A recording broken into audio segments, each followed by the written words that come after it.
Now, keeping with our theme this year, we're talking about secret epics, and I know that there was some challenging points, during your Newfoundland ascent. So, tell us the story. Yeah, the epic of that climb came at the end when my partner had left and I was left to clean the fixed ropes that we had left on the route. On the day that we sent from the top pitch, we got the lead rope stuck. And but the rest of the route was fixed as well. So on that day, we resolved to just leave it because we were exhausted and totally fried. And so we went down and went back to our cabin. And then after Chelsea left, I came back the next morning and Jumar'd the fixed lines to get to this fixed rope. The stuck rope was encased in ice from the lip of the ice roof. And because it's a high water volume route, so there's lots of water flowing, even though it's frozen, there's still a lot of running water. And the water would shift around. And it just happened to shift so that the water was running right over where the stuck rope hung.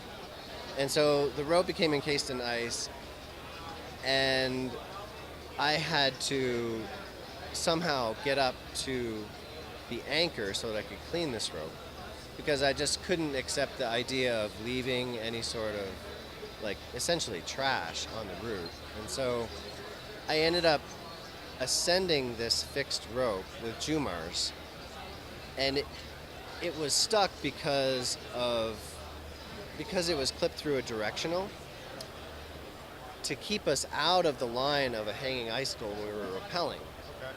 So initially I was out of the waterfall, but then when I got to the directional, I unclipped and was about to release it and lower myself into the waterfall, essentially. And at that moment I had this sort of haunting feeling like I was making a grave mistake. But after 3 weeks of being in this environment of so much overhead hazard from the hanging icicles and so much danger of, like, loose flakes that we were climbing, and to be honest, I sort of felt a little bit invulnerable. I felt sort of bulletproof. Like, I thought to myself, this is really gonna be awful, but I'm just gonna deal with it. Well, I swung out into the waterfall, and almost immediately the ropes became iced up and my Jumars became iced up. And I was being soaked in ice water. So the jug started to stick with ice because the rope, like dipping a candle, became like more and more encased with ice. And then I started to lose dexterity in my hands because of the ice water. So it very quickly turned into a fight for my life. I didn't have the dexterity to put myself on rappel, and the knot from the stuck ropes was below me, so I would have had to pass the knot. But there's no way I would have had the dexterity to do that, hanging in space in the middle of a waterfall. So I knew I had to go up. So literally it was a fight of jamming the Jumars up and bouncing down in my harness to shake them, to loosen them from the ice, every time, slamming myself down in my aiders. And I actually ended up getting a scrotal hematoma. I learned like a week and a half later. Yeah, it's kind of embarrassing to admit, but so I somehow managed to get up under this ice roof, and somehow I managed to get my tool placed underneath it and pull myself onto the tool. And it ripped out one time, and I repeated the process, literally barely having the dexterity to manage to do this. And unclipping a frozen draw from my harness and clipping it into my belay loop and hooking it on the handle of the tool, and then managing to place a screw and clipping into that, and then essentially aiding up this ice roof, pulling myself out of the waterfall. But literally I was shaking like an epileptic. Like it was almost uncontrollable, and sometimes I would just stop and just huddle. And honestly, I felt like I was going through the process of dying. I was sometimes slipping a little bit toward unconsciousness, and then I would come back and continue to fight upward. And it was a very different experience than, say, getting a near miss with an avalanche, or a serac collapsing nearby, or almost getting hit by a bus, or whatever, where afterward you think to yourself, wow, that was close. This was an ongoing process, so you had the time to actually exist in it, and it was extremely intense. Yeah. The story's intense.